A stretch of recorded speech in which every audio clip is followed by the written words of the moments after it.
passion's probably not quite the word, because it's more of a sort of obsession. My life was at the point where I needed to construct or destruct. If that wine rocks up to their door with them never having tasted it and it's fucking dog shit, then, we could be in a bit of strife. You have to be delusional. You have to be incredibly confident.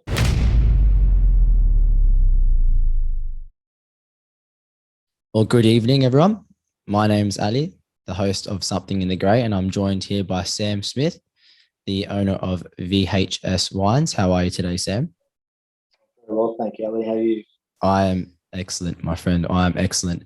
I guess a good place to start is I always look at the childhood and how someone ends up into the occupation that they end up. I know that from what I've read, you were struggling to find purpose and you're reading wine history books and you're finding that you're connected to the food and wine industry. Tell me about the journey from that into becoming a winemaker. Sure. So, I guess obviously born into an incredible family.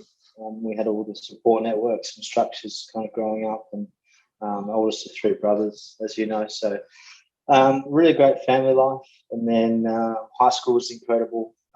Wonderful friendship groups formed. And I guess probably in the formative parts of my adolescence, so I think marine biology was definitely on the cards. So I was thinking about doing marine biology and finished high school into uni.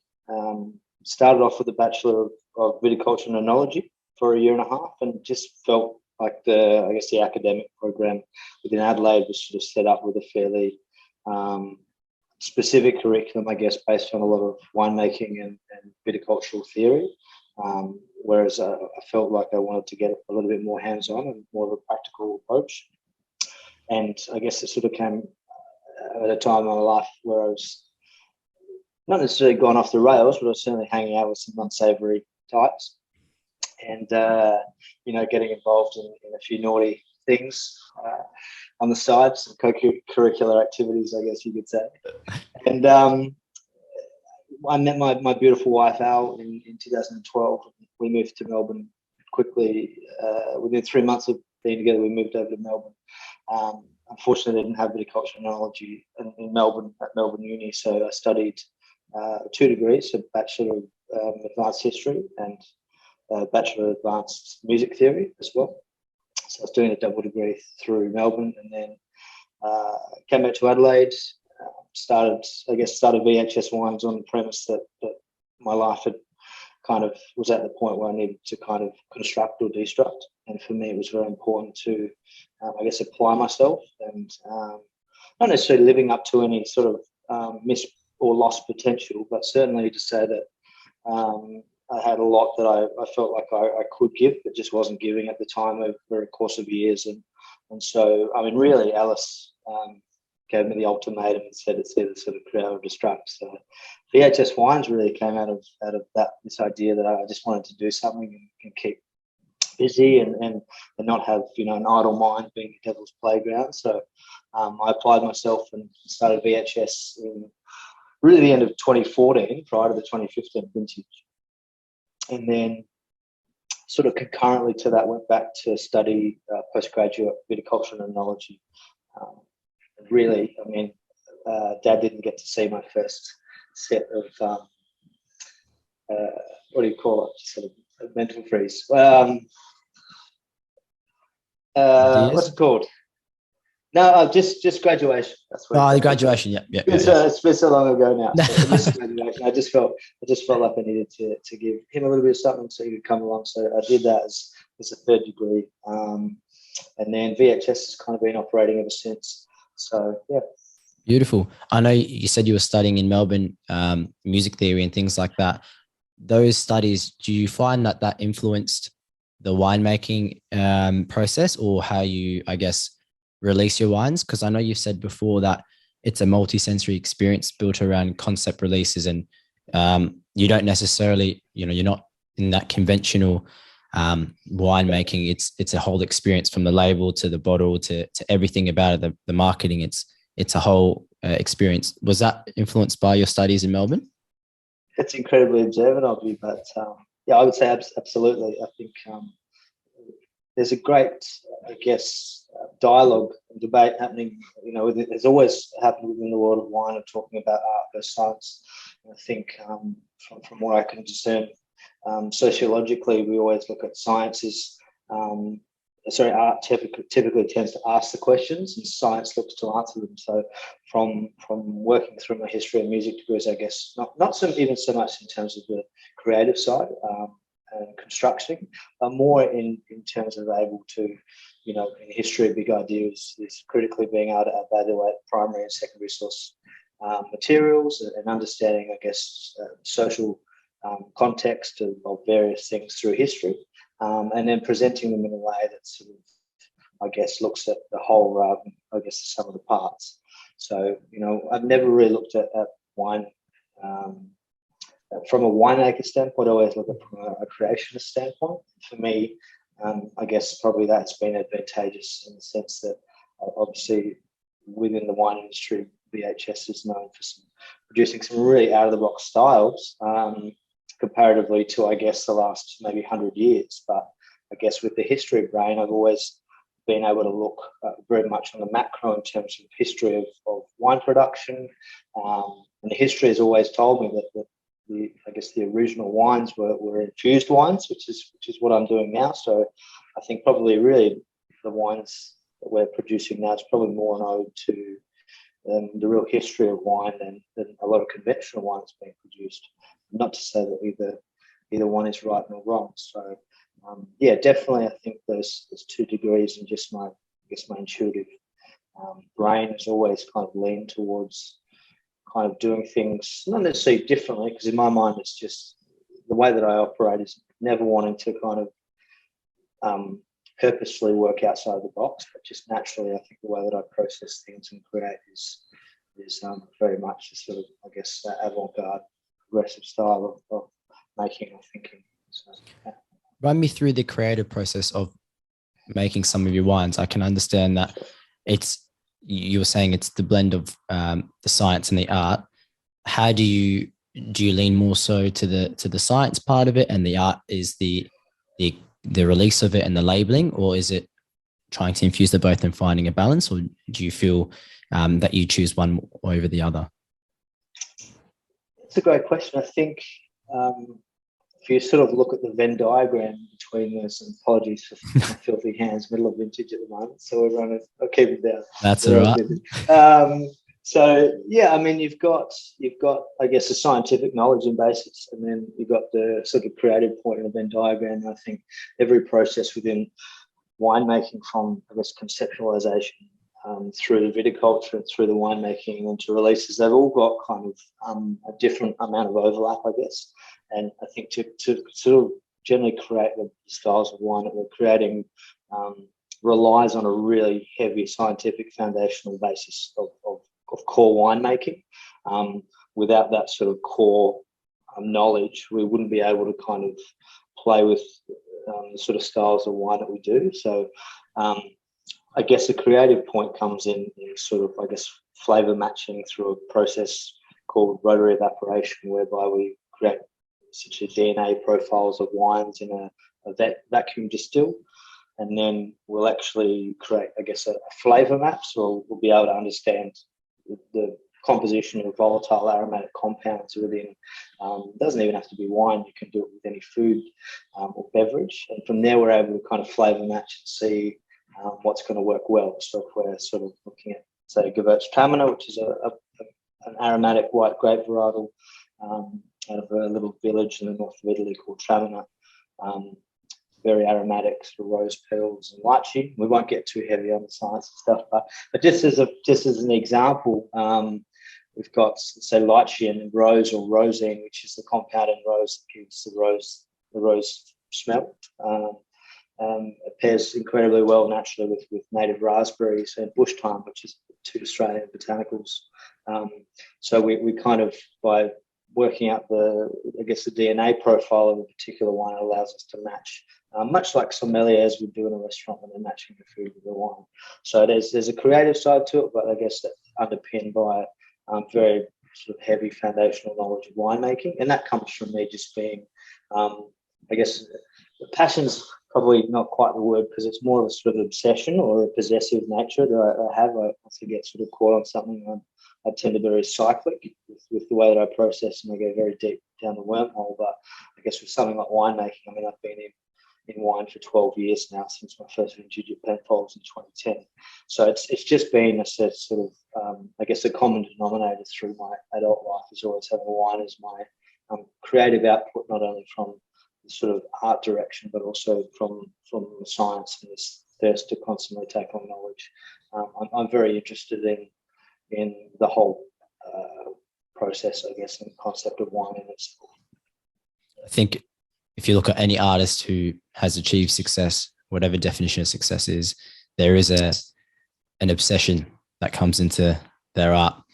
I know you were saying that you were working at Penfolds for 2 years. It was for 2 years as a cellar hand. Is that correct? 3 years. Yeah, 3 years as a cellar hand. Yeah, 2010 to 2012. Quite a different, obviously, type of wine. That's you're more conventional.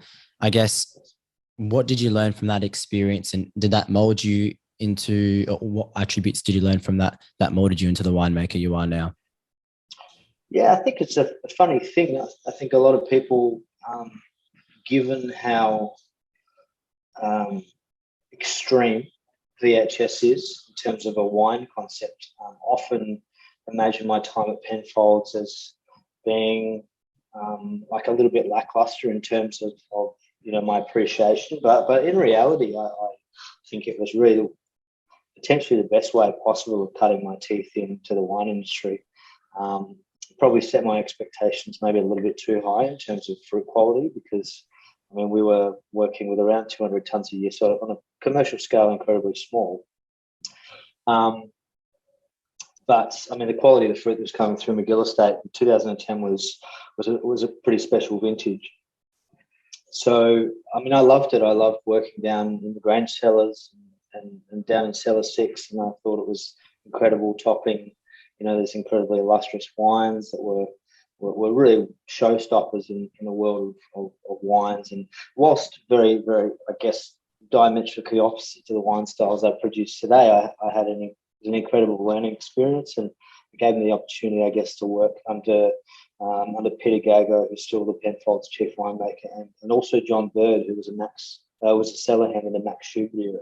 So I guess under that sort of wealth of knowledge, inevitably I think I probably picked up more from Penfolds than I really ever understood until very recently. I think as the years progress and as the vintages go by, it's amazing, that sort of subconscious knowledge base that came from those years up at Penfolds. And irrespective of whether I like it or not, there's certainly some elements to my winemaking that's sort of I guess an ode to those big fucking ball breakers that we were making for Penfolds. So yeah, it was fantastic. I was very lucky to be afforded the opportunity to work there, and I think it's something that I've never taken for granted. And yeah, I think those experiences early in life help, like you were saying, shape the winemaker you are today. And maybe we don't realize at the time, but when you're working through something that's in the current day, you can lean back on some of the lessons you learn when you're young, and that's applied to essentially everything. I guess you were saying how VH wines is quite different from your conventional. How did you find the reception to your wine was? I guess maybe this is my naivety, but wine seems to be quite a uptight, fancy, I wouldn't say fancy, but bougie type of industry. And I'm not sure, typically, those types of industries don't look at innovation well, I guess, and anything that's different from the norm, they tend to maybe brush away, or they tend to try to diminish the potential of those things. How did you find the reception to your wines were?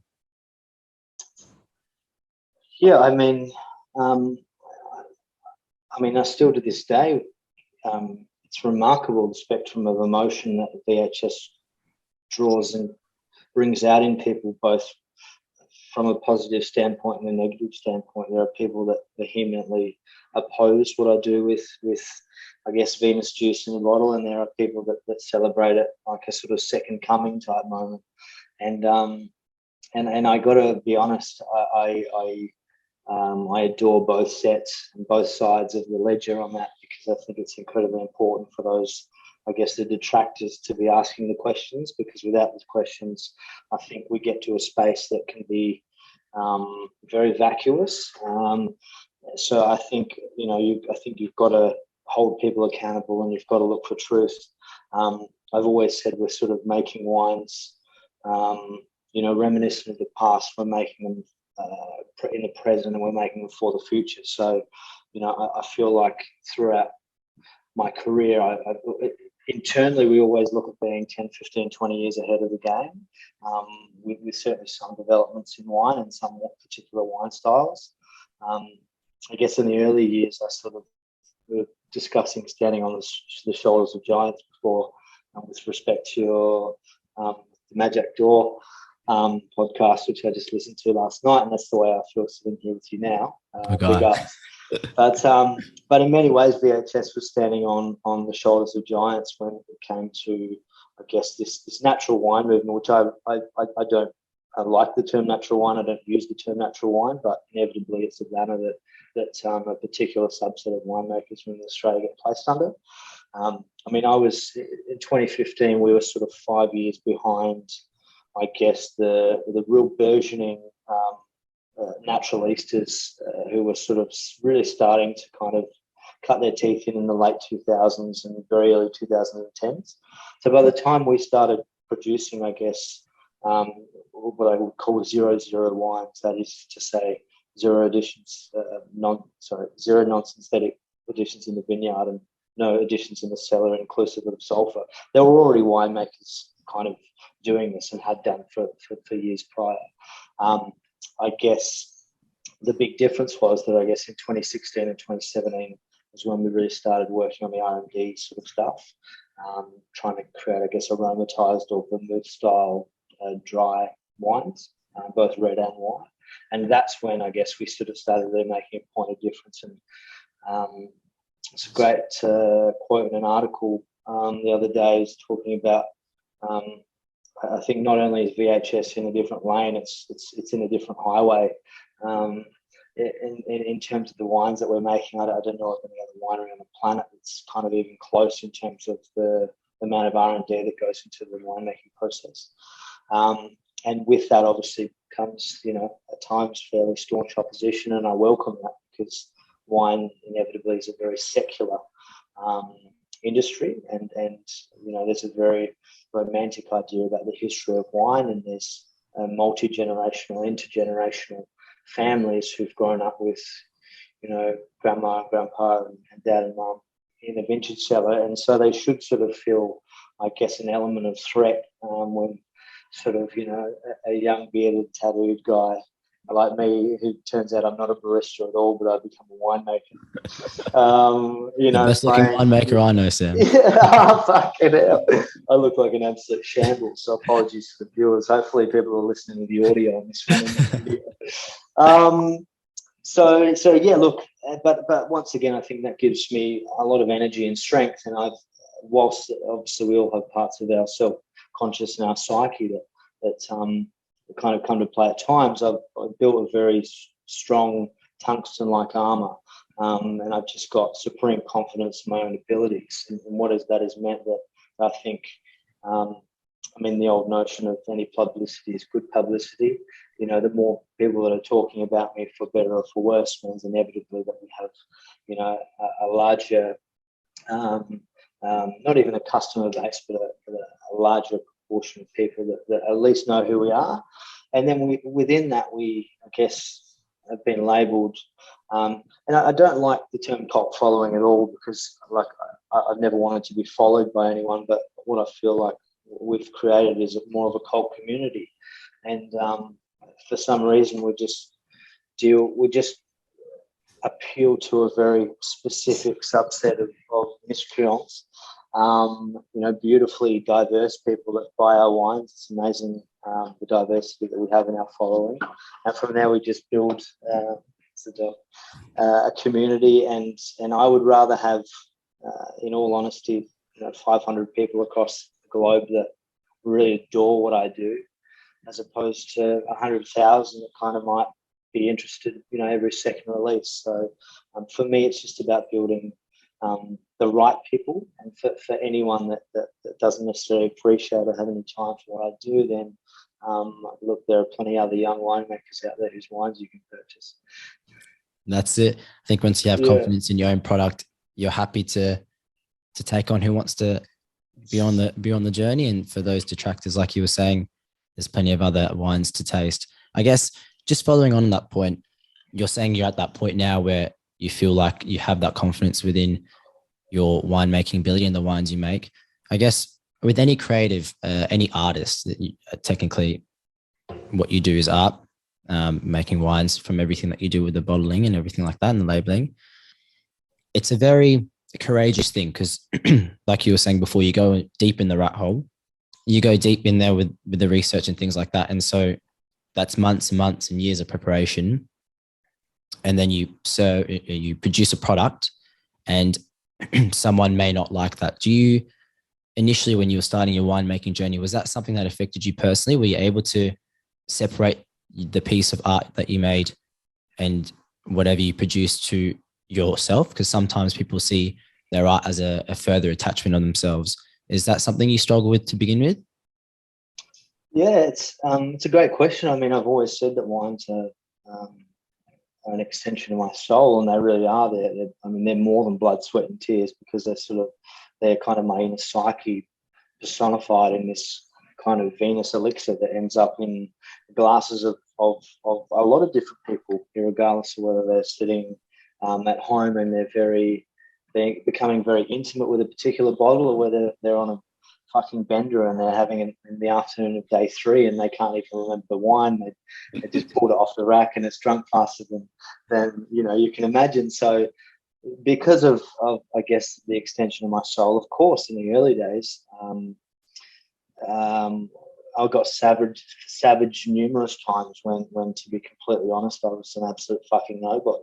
And as a nobody, or perceived nobody in your own kind of psyche, there was some particular comments, and certainly in the era of social media, it's very easy for people to sit behind a keyboard and kind of throw these, vicious things out to the world. And there were occasions when I get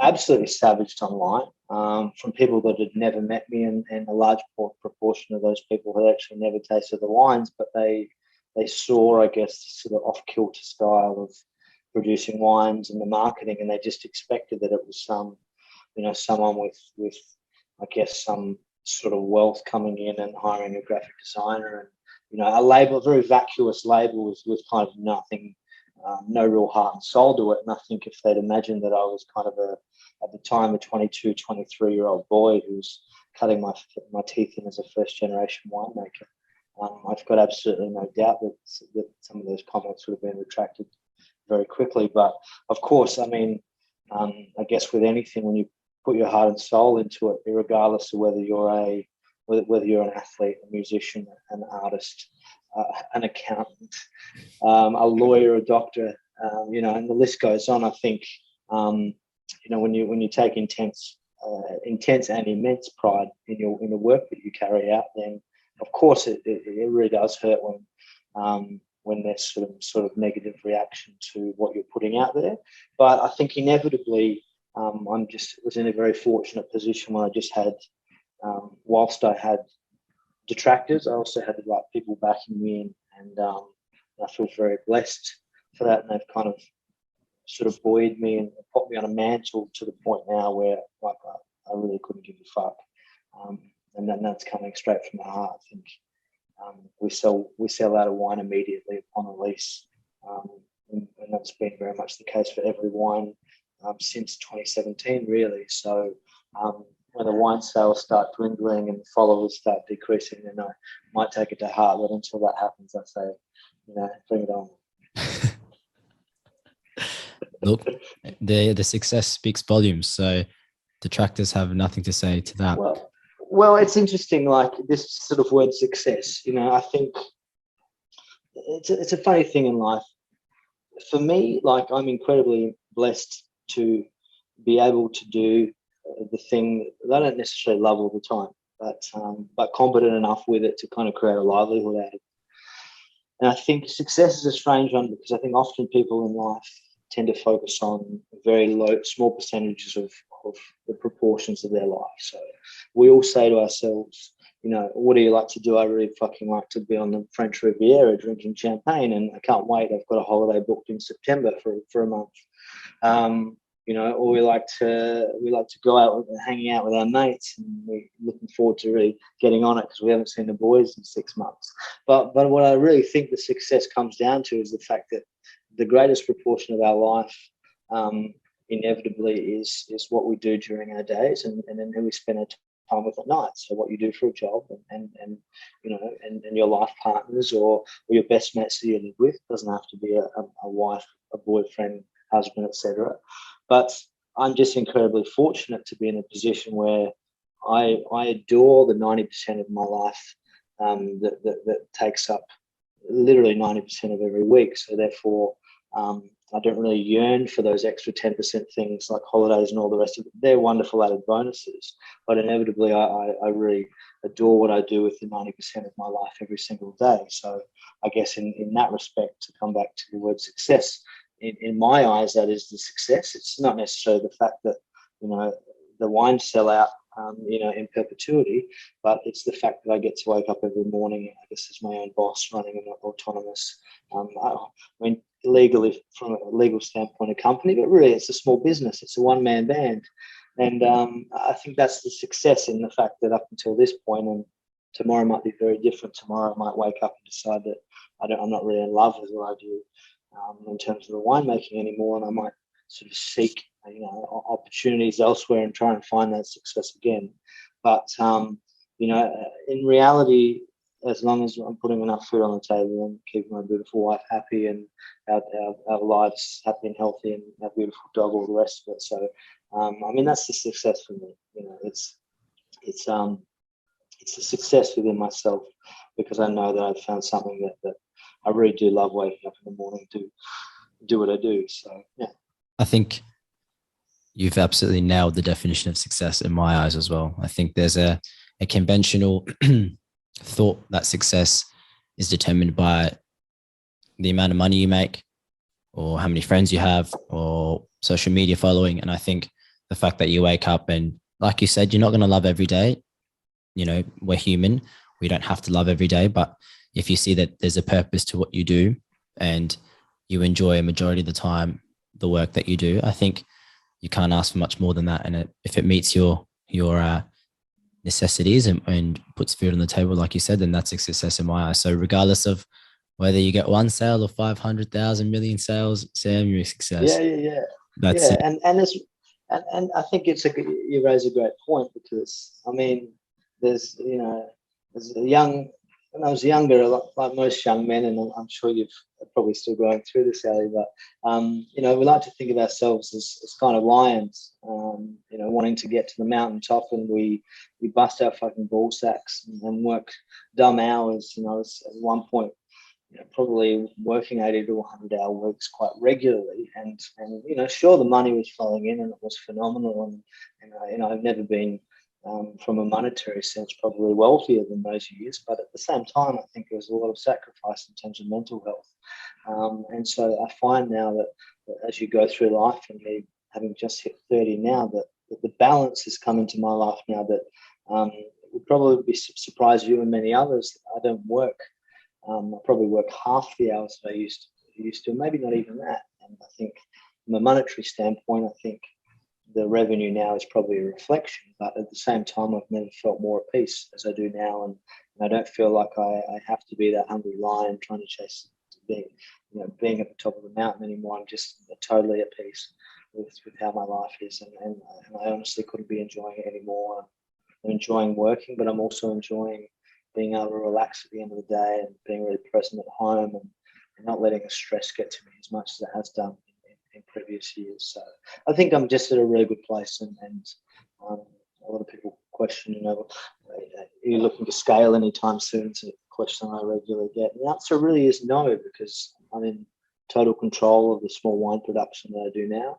And to be honest with you, I think it would be greedy to want a lot more out of life than I've already got, because I am blessed. And discussing a sort of fairly tumultuous time in human existence with floods and wars and COVID and all the rest of it, and I've been able to kind of take solace and look at how wonderful my life is, and for that I feel very blessed, and I'll just keep doing what I'm doing, and hopefully keep enjoying. So. You strike me as someone, like you were saying, that's find solace and inner peace. And you were saying how you're working those 80 to 100-hour weeks, and your mental health was deteriorating as a result. And I know you mentioned earlier how you had the potential to, I guess, go on to another path. And it seems like you've gone through a journey with your mental health.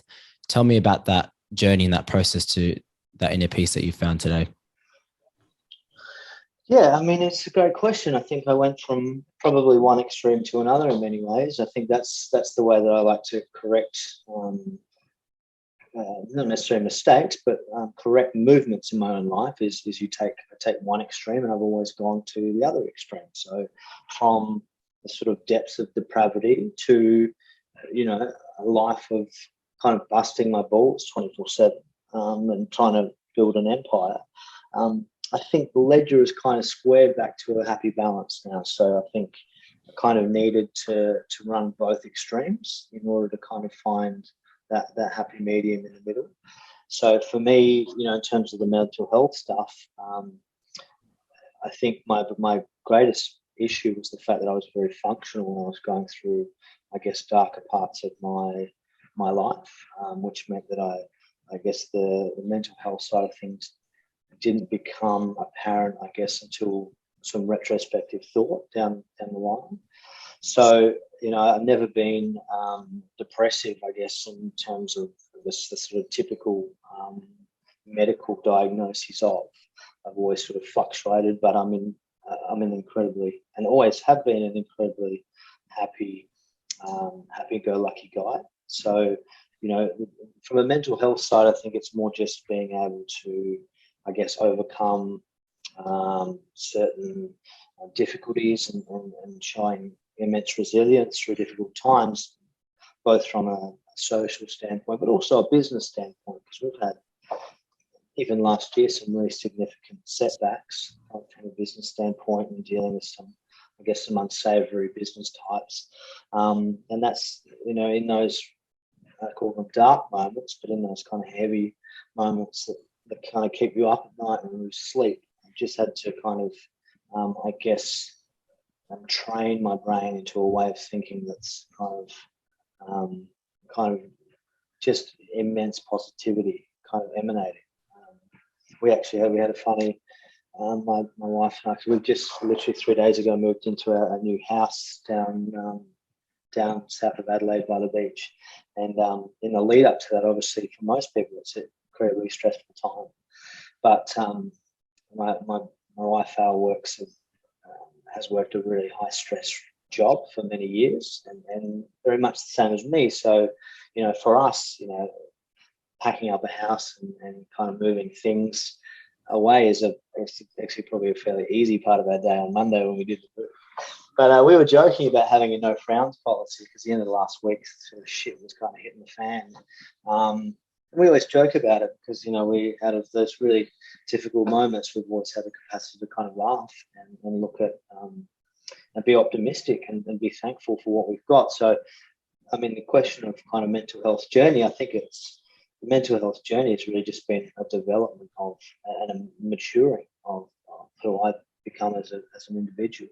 And I guess just being resolute and confident with who I am, and just kind of retaining a sort of sense of profound optimism and enjoyment from my surroundings, and knowing that having come from a fairly difficult situation, that like I wouldn't change any of that for the world. I think it's all been an incredible part of my journey. And I think it's kind of probably added to the wine label in the sense that, like, comparatively to, what I was getting up to in my late teens, like, wine seems like a funny, trivial thing. I don't really take it seriously in terms of what it is. I take what I do as a winemaker incredibly seriously, but it's kind of, I think this is why I don't take a lot of things too seriously, is because I've seen the serious nature of life. And so most things are, for me these days, in terms of my capacity to be resilient, I find it incredibly easy to be resilient and overcome anything, really, because I've got a few funny stories about a few things. So yeah. Hey, if there's any time to share, it's right now, Sammy. Yeah. Maybe not quite PG. No. That's in summer. No, I'm happy to hear that you've come to a point where you're able to lean on previous experiences to be able to deal with current situations. And I think, like you were saying, not changing anything, I'm a firm believer in having little to no regrets in terms of the life that's been lived, because everything that you've done and every experience that you've had has led to this exact point. And, if something had gone differently, who knows what type of person you would be. So you can only lean back on those experiences that you've had to make sure that the decisions you make in the future are ones made with the best intentions. I guess you were mentioning something about business, that you've had some difficult business situations last year. With the winemaking, like you said, it's a one-man show. This is an extension of yourself. How do you deal with the business aspect of things? Because a lot of creatives, they enjoy the creative process, but once I guess it comes to the finances part of it, that's when it becomes a lot less fun. And I know, other creatives that it becomes a lot less creative. Yeah, and that's exactly right. It's an internal, I guess it's that internal motivation. People create because they want to create, but when they have to create, it comes down to, for whatever reason they have to create, they find that the juices don't flow as well. They don't create what they want to, and that process has been hindered. Is that something you found once the financial part of things had to be involved? Of course, yeah, of course. I think we've all got strengths and weaknesses as business owners, and you can get very creative business owners that have, ultimately success, and you have very structured business owners that work rudimentary, quantitatively.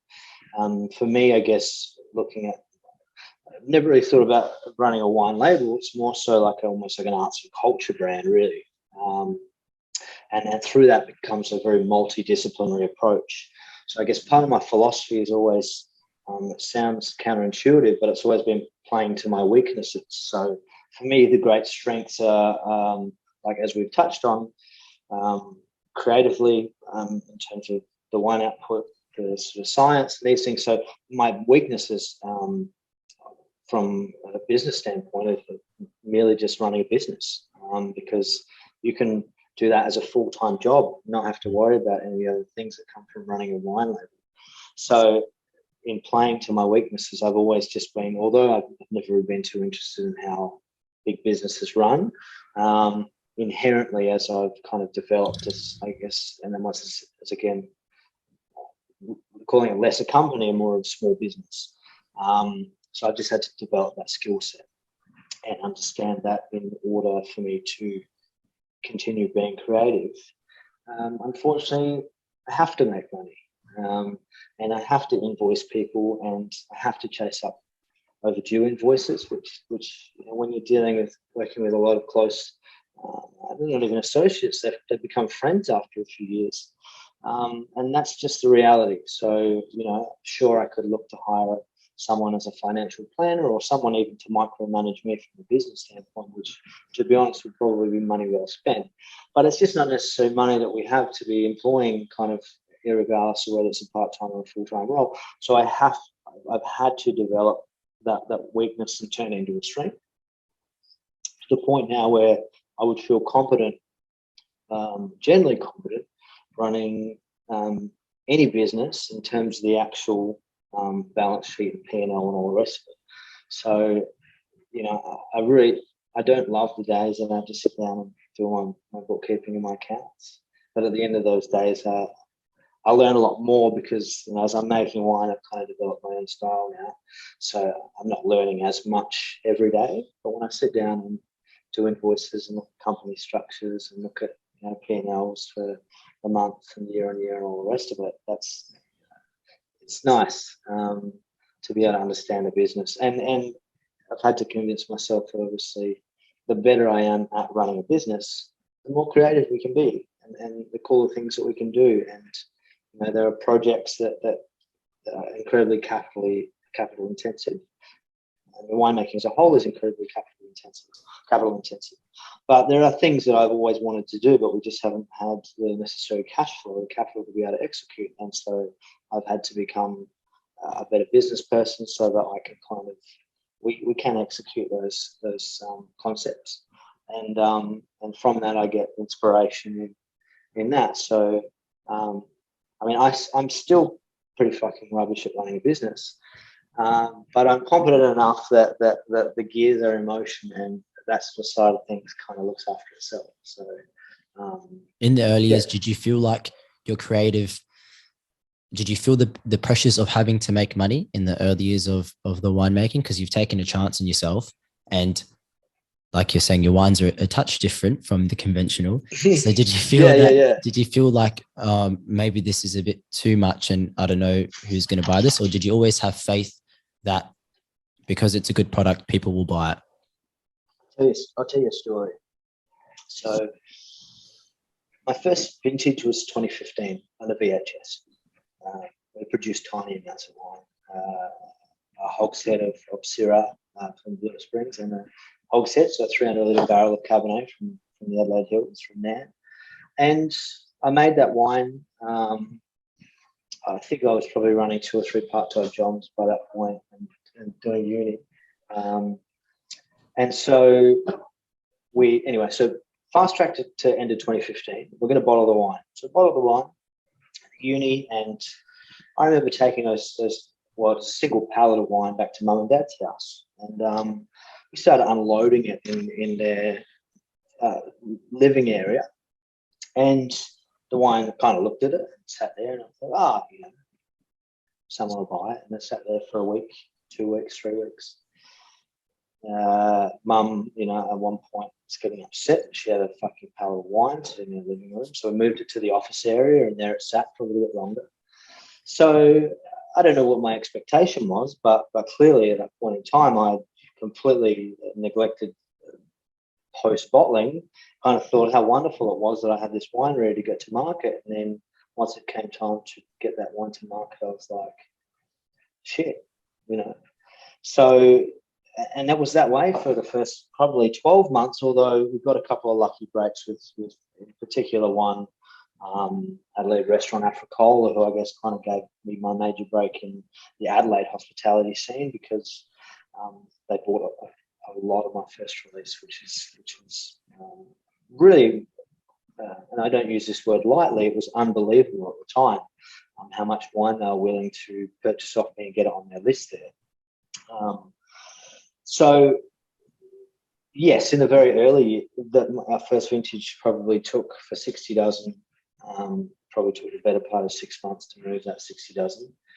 But off the back of a couple of lucky breaks, and the wine's ending up in good hands. From 2016, we had a pretty substantial waiting list for those wanting to purchase wines that weren't able to. So we scaled the business, and we're playing catch-ups in perpetuity with that waiting list until really 2019, to the point where we sort of scaled and broke even with the demand for the wines. And then since then, we're kind of back to some waiting list, a waiting list again, just because of our production last year was quite small, so we haven't released a lot of wine in the last 12 months. But I still shit myself, going back to your question, with every wine release, because I really do feel like we're only as good as our last wine release, and we've built up an immense network of people that just have ultimate faith in what I'm doing, to the point where we don't do tastings on-prem. I've got a distributor in Adelaide who will do a day or two a year. But aside from that, throughout the world, none of the retailers or restaurateurs ever get to try the wines. We just send them an email once we've got wines in bottle, and they say yay or nay.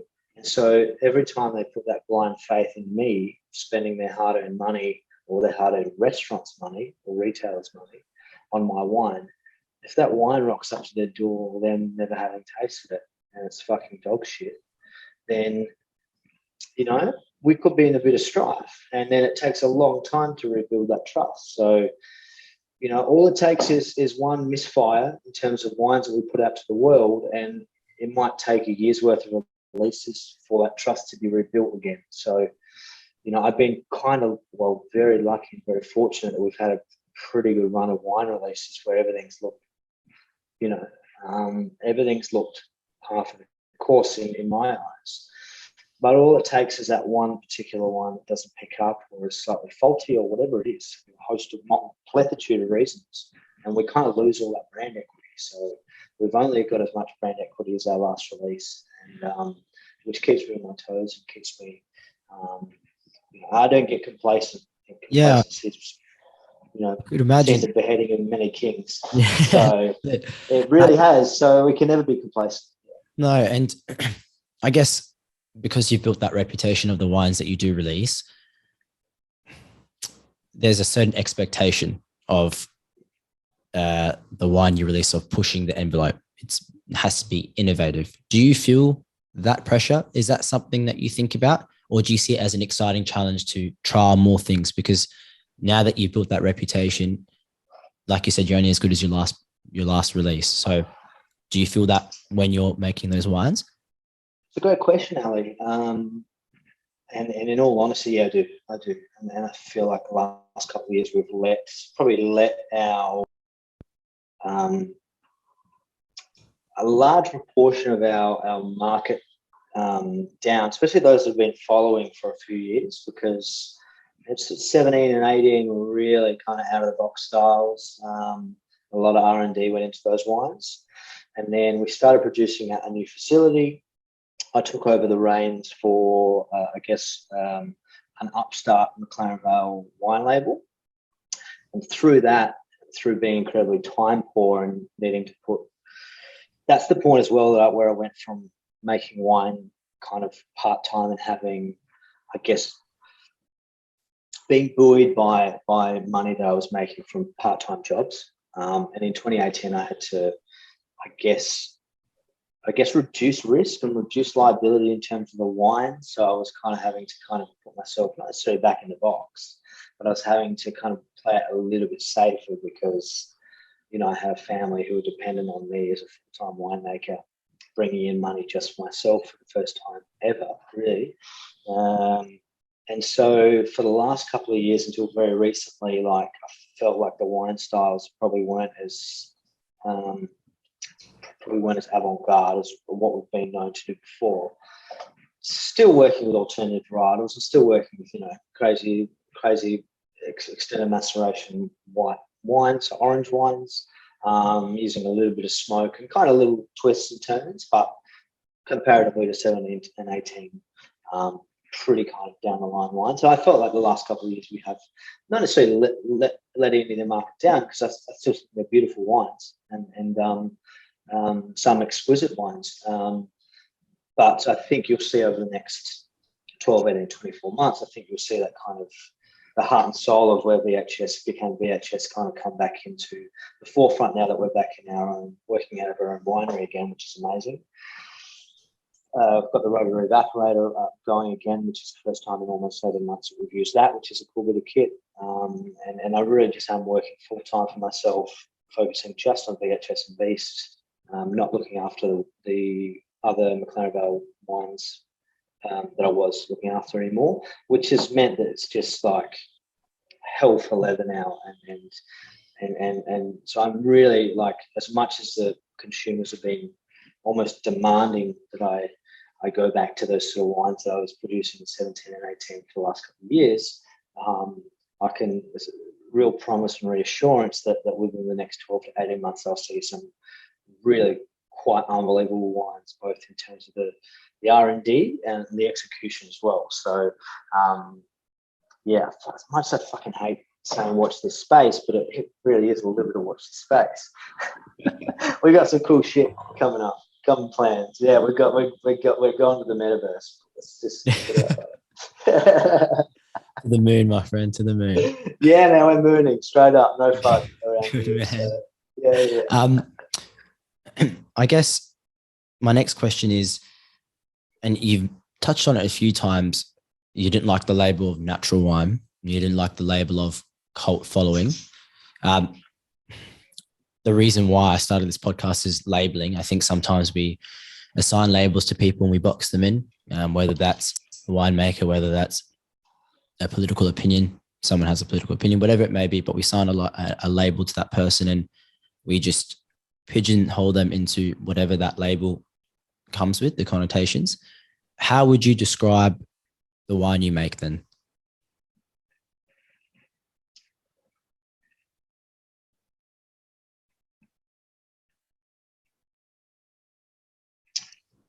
That's a really fucking hard question, and it's a question I get asked so often.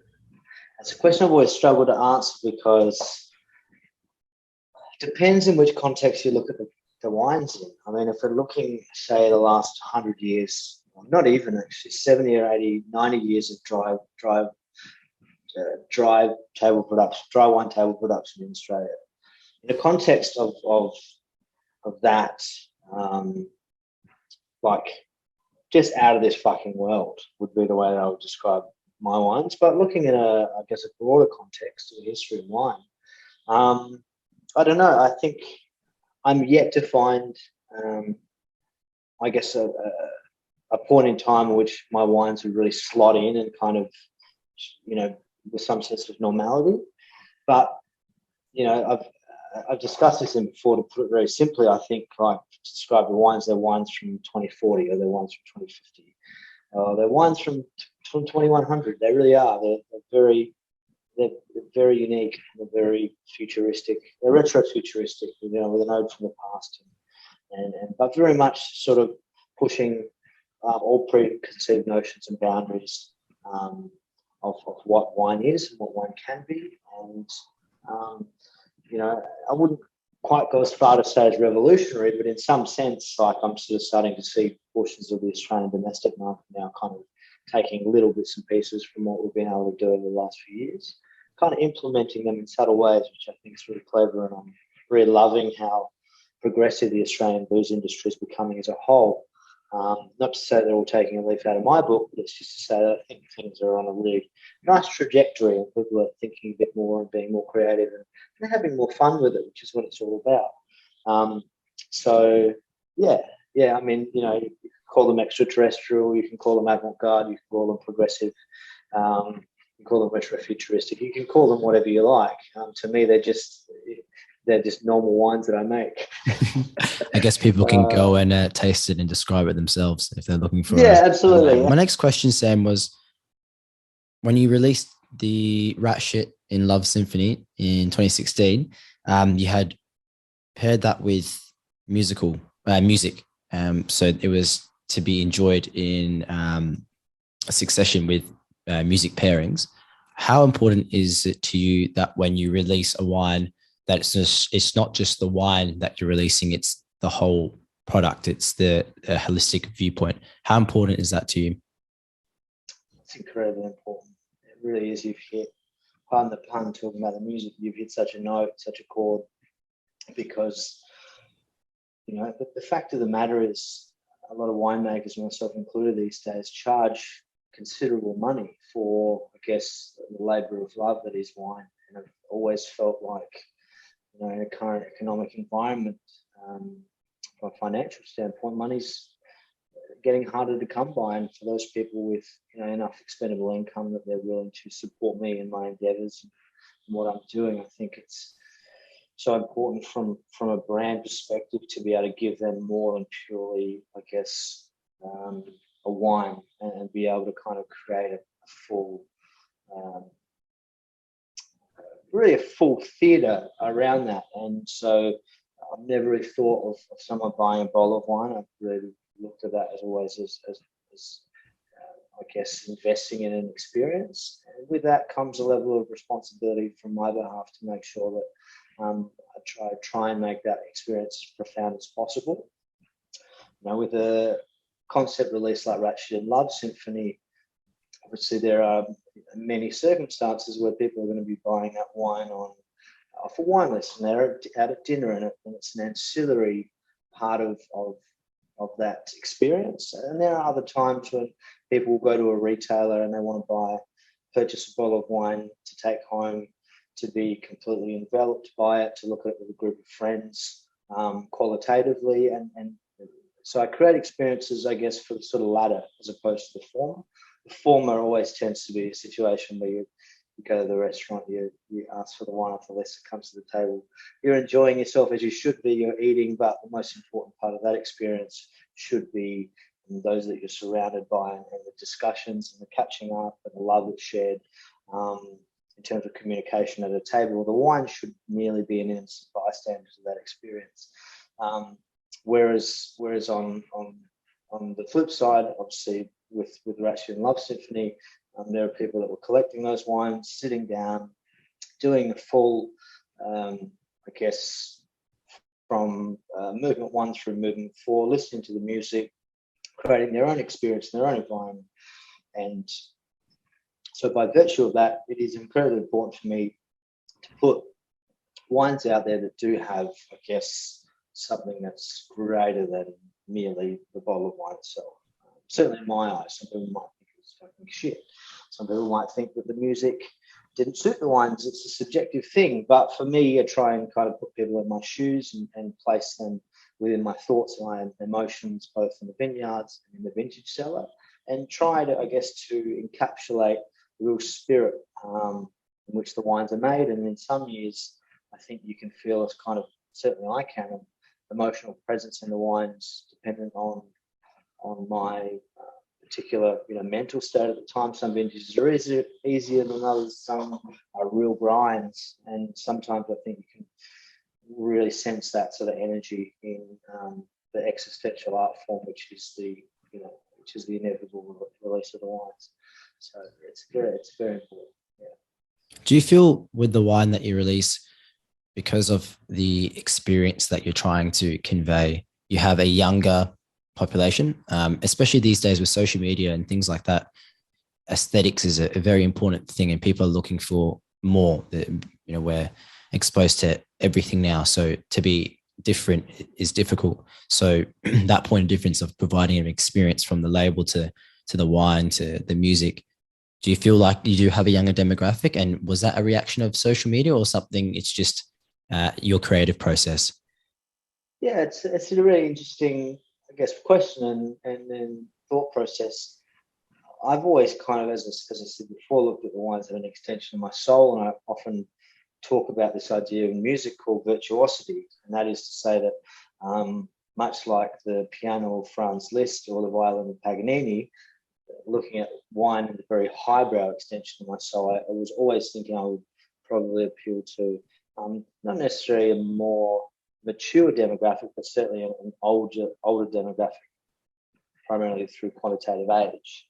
But I'm finding it's kind of, the ledger is split between people that just become very attracted, obviously, to the labels themselves, which I think are quite beautiful. But there's also a kind of older demographic, purely on age, that kind of there's a lot of people in their mid-50s, mid-60s who are still living within their youth. So they've built up, roles in their life, and they're really living gangster lifestyles. Some of them bachelors, some of them female bachelors, some of them married.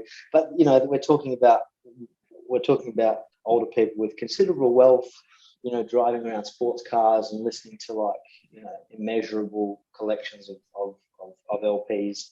And that's a specific subset of people that tend to like my wines too, because it's a subset of individuals that have expendable income to be able to pay $70 to $100 a bottle, which most of the VHS stuff is.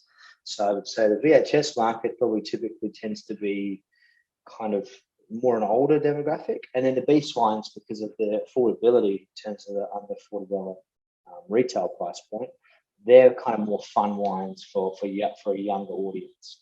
So it's kind of split. Like sometimes it's hard putting on both hats, because what appeals to one market doesn't necessarily appeal to another, and which is specifically why we had to, I guess, split the social media stuff up into VHS and Beast, because they are two different markets. And as I said, what appeals to one won't necessarily appeal to the other, and vice versa. So, yeah, there's definitely an element of people going and purchasing wines purely based off labels. And I think that's really fucking cool, because I think the way that I've always thought of wine labels is I think of chefs presenting gorgeous plates of food. You know, you'll seldom find a chef that's going to the extent of purchasing proteins, vegetables and fruits from phenomenal suppliers, you know, organic suppliers, you know, free-range beef, true free-range chickens, et cetera, et cetera. So pumping massive money into produce and then just fucking throwing it at a plate and making it look like dog shit. Of course not.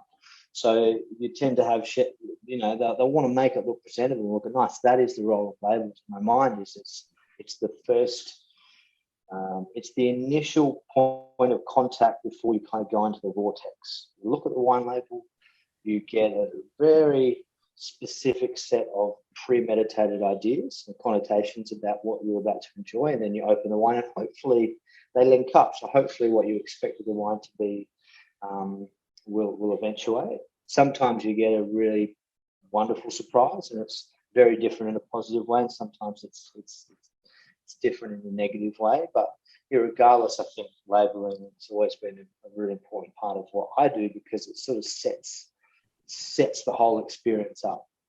And so naturally, as you say, yeah, there's a younger demographic drinking our wines. Mostly beast, but that's not to say that, you know, there's sort of young, early 20-somethings that are kind of like remortgaging their house and buying a couple of bottles of VHS. But it's just to say that I think the price point of beast is that kind of appeals to the younger market, just, you know, Wednesday, Thursday night out, relatively inexpensive bottle of wine, and not having to remortgage the house. So, save your youth allowance payments or whatever they are for another week to be able to afford rent again. So yeah. I want to read you a quote that you said, Sam. Oh God. Bear with me. It's a bit long, but bear with me. Last time, a few journalists have done this before, have read me old quotes, and I'm holding. I've got bated breath on this one, but please. That's all good. I think it's a good one. I wouldn't take a bad quote. That's for sure.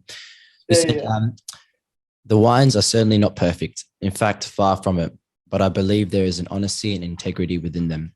Within any creative process, it's always imperative to define the parameters and limitations of your skill set, environment, materials, and seek to utilize those as a foundation.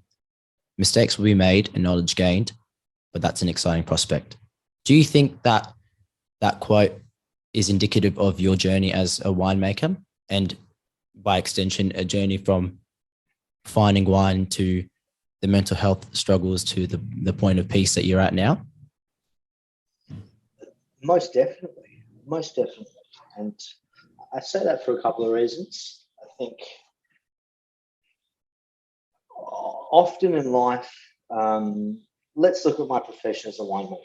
And so, you know, natural progression within most industries, but particularly in wine, is to have, you know, a set of ideas and beliefs when you go into it. And over the years, things progress, and because of events that transpire, et cetera, the way that market goes. Whereas I think very much with me it's quite a funny, almost a Benjamin Button type phenomenon, whereby I'm actually very impressed at how eloquent I was with my train of thought in the very early days. So my set of beliefs now are so closely aligned to exactly the way that I was thinking and preaching in 2015, 2016. Most people would be incredibly embarrassed by reading quotes from 5, 6, 7 years ago, in particular because of the fact that I've only been in the industry under VHS for 7 years now. So that has remained a constant in terms of this is what I believe, and this is why I believe in it in terms of the wine. Now, from a personal maturity standpoint, I guess between the years of 22 years old and up until now, so that's been my duration in the wine industry. At 22, like, you know, real degenerate, you know, some real degen activity going on at 22, and even at 25 and 26 and 27. Between 27 and 30, I think my life really completely changed, because as we do, we grow more emotionally intelligent, and so our worldviews change, and our views that we have on ourselves tend to change, and hopefully our confidence increases, and our conviction of who we are as of humans hopefully increases. That's the goal. So I've had a tremendous, I guess, exponential growth on a personal level, and probably more a linear growth in terms of the way that I think about wine, the way that I approach wine. So I think in terms of the wine theory and my position in the wine industry remain fairly consistent. My personal growth has been, it's just, for me personally, it's been remarkable. And I think, you know, the person I am today, whilst I've got, you know, a lot of growth left in me over, well, hopefully on the macro course of many years, but life can, you know, deal some cruel hands sometimes, and you really never know. You know, tomorrow is not guaranteed, let alone 10, 20, 30, 40, 50 years time.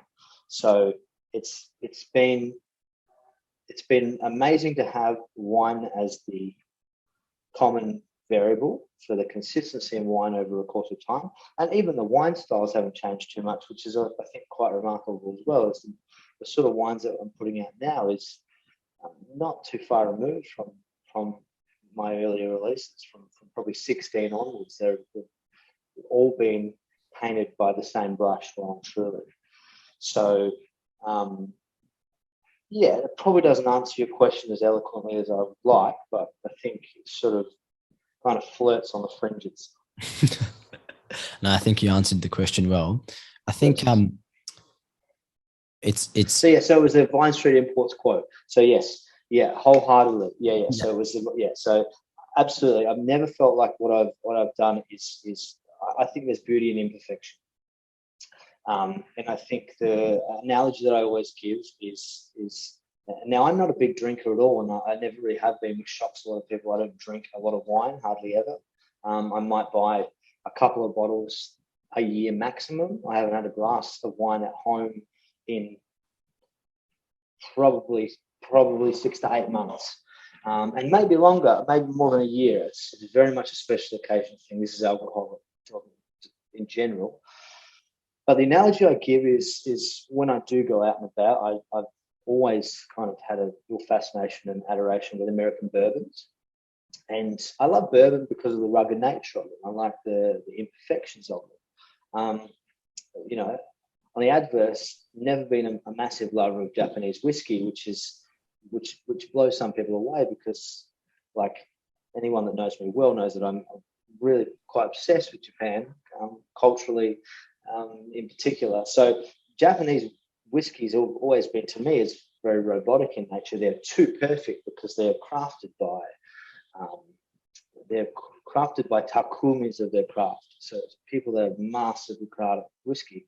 And because there really is no imperfections, I don't feel the human element in Japanese whiskey, for example. Whereas American bourbons are big, bold, abrasive, textural. There's things that like sort of jut out here and there, and that is the beauty about the imperfections specific to those two different whiskey, you know, regions really. So, or styles, I should say. So yeah, definitely love the perfection and imperfection. The wines today, because we're pushing so many boundaries, because we're doing so many things that potentially nobody else has ever done in the world of wine before when it comes to manipulating and twisting, naturally there's, you know, huge bandwidth for imperfection, because we're going off no book. You know, there's there's no recipe book you can go to that will be able to kind of allow you to make wines with real precision in the style of wine that we make. So there's lots of things that are wrong with a lot of the wines we produce, but those wines are interesting enough. They're still clean, very clean wines, but they're interesting enough that people, I think, find a sort of common resonance and an appreciation for. So the quote still stands up. It's been one that we've used for probably, I think that was 5 or 6 years ago, and I'd be more confident in saying exactly that now. Still to this day. You strike me as a person that's very confident within themselves and is very authentic to the process, is very authentic to themselves. What they want to do, they do. And like you were saying before, you reject labels, you march to the beat of your own drum. And I guess moving forward, the fact that you've taken those imperfections on and remain confident, moving forward in 20, 30, 40 years time, what would you like the legacy of VHS to be? An extension of yourself? And does legacy matter to you? It's another really good question. I had actually something in it at the tip of my tongue, top of my mind. With confidence, yes. So I guess much as the same as we discussed success a little bit earlier, I think confidence to me is so imperative in particular in this business, and I'll tell you why. Because I think you have to be delusional in the wine industry. And I've said that for many years, and some people, as soon as the word delusional comes out of my mouth, they sort of always get one of the sort of side kind of glances. The reason I say that is because it's such a saturated market full of young burgeoning wine labels. It's very, very difficult to get a foothold, to get real brand recognition and brand equity. You have to be delusional. You have to be incredibly confident to walk into a restaurant and believe that your wines are any better than that wine rep, that winemaker that came in 5 minutes ago. Because every restaurant, or most restaurants, most retailers in the country might have 5 or 6 appointments all day, every day, with people exactly like me coming in to show their wares and pleading with them to buy the wines. So confidence, I think without confidence, and I hate to say this, but if you're not, and there's a difference between confidence and arrogance. Without confidence, I think the likelihood of your brand succeeding on the macro over the course of years is very slim. So I have to be incredibly confident about what I do, and I have to have real conviction and integrity. And you mentioned the word honesty, and that's a massive part of that. Is without all these variables being part of this, my sphere, the whole house of cards comes crashing down. So you have to have a decent proportion of everything of those attributes, of those virtues, like a recipe book, in order to have success, because people can see through the bullshit. And I think in this day and age, I'll take truth, any day of the week over some, hyped up, marketing thing that's just buoyed up by nothing but hot air. I think people can see that, and I think people can taste that. And we're talking about something, a consumable as well, as I think consumers aren't dumb. In fact, I think the very opposite. I think they're incredibly intelligent. And so you've got to respect that, and you've got to approach every single day with that end consumer in mind, and be honest, and have integrity, and have conviction, and have supreme confidence. And I think in terms of legacy, I often wonder. There's a sort of great debate in the world of wine that in order to have a wine label that's kind of imprinted in the annals of history, you have to have a sort of multi-generational domain, called it in France, which is, I guess, a patch of land, a vineyard with a winery, where you have 2, 3, 4, 5 generations of winemakers tillaging the soil, working with the grapes, planting, picking, producing, and that's all well and good. If we want to be romantic about it, it's lovely to think about, great grandfathers, picking fruit off the vineyard and making this beautiful wine, and we've held family history and we've produced the same wine through wars, famine, and that's a wonderful thing. And there's a market of people that really put a high price tag on that history. And for me, as a first generation winemaker with only 7 years of running a wine label, it's obviously very hard to paint this picture of this esteemed history working on a specific vineyard, because we work with a lot of vineyards and a lot of growers. That's the fact of the matter. It's a sort of almost, without being a FIFO winemaker, I think you'd be well entitled to call me a FIFO winemaker, because we work with Riverland for Beast Wines, and we work with Wollonga, Kaipo, the VHS, but we have worked with the Adelaide Hills, and McLaren Vale and Barossa, and even Merbeen, which is Southern Asia and Victoria. So I really don't have that narrative to be able to paint this picture of a family working on a specific part of the world for an extended period of time. In terms of legacy, I think, even at this point, I think if I was to carpet tomorrow, how would I like to be remembered? I would like to be, I guess, remembered as someone that really didn't care much for these sort of contrite,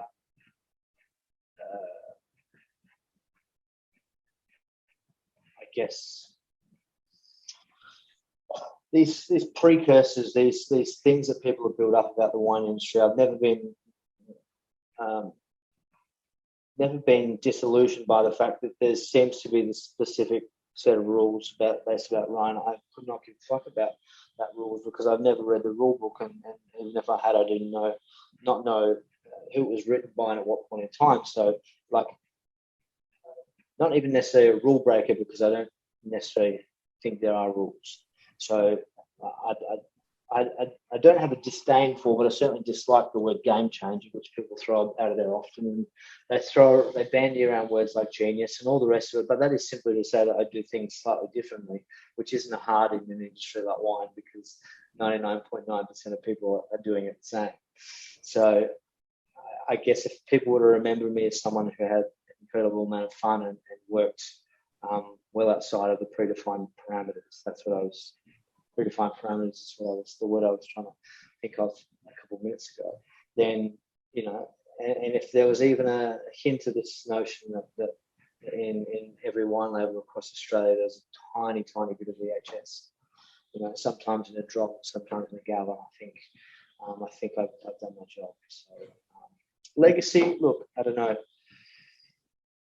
Like if Al and I, no children haven't yet, certainly, talks, I think, say we're going to have a kid, let's say we have a couple of kids, at no stage during that upbringing would I even consider the idea that one day they may take over VHS wines, because in all honesty, I'd like them to do their own very unique thing. I wouldn't wish it upon a son or a daughter to grow up in dad's shadow and have to take over this wine label that was built by dad's brain and not their brain. So I'd want them to do something incredibly unique to them.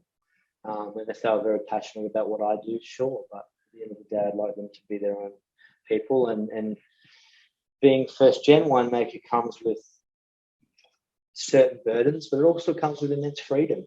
I don't have a family portfolio of wines or a reputation to uphold. I can be a sort of middle finger to whoever I want, and I can tell anybody that I want to get fucked, and I have done on multiple occasions, because I don't have to deal with a press release of my dad being disappointed because I've thrown shade on this 40-year-old wine label that I've just taken over the helm for. So I can do anything, and that's a beautiful feeling of freedom. Obviously, the burden comes with this idea that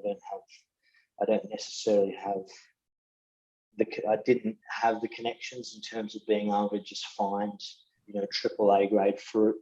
I didn't have the connections in terms of mummy and daddy building a state-of-the-art winery for me to make my wine label. It's a grassroots label, and I had to build it from the ground up, and I'm incredibly happy that we did it that way. I can't imagine what it would be like kind of always living within the sort of shadow of the domain. But, yeah.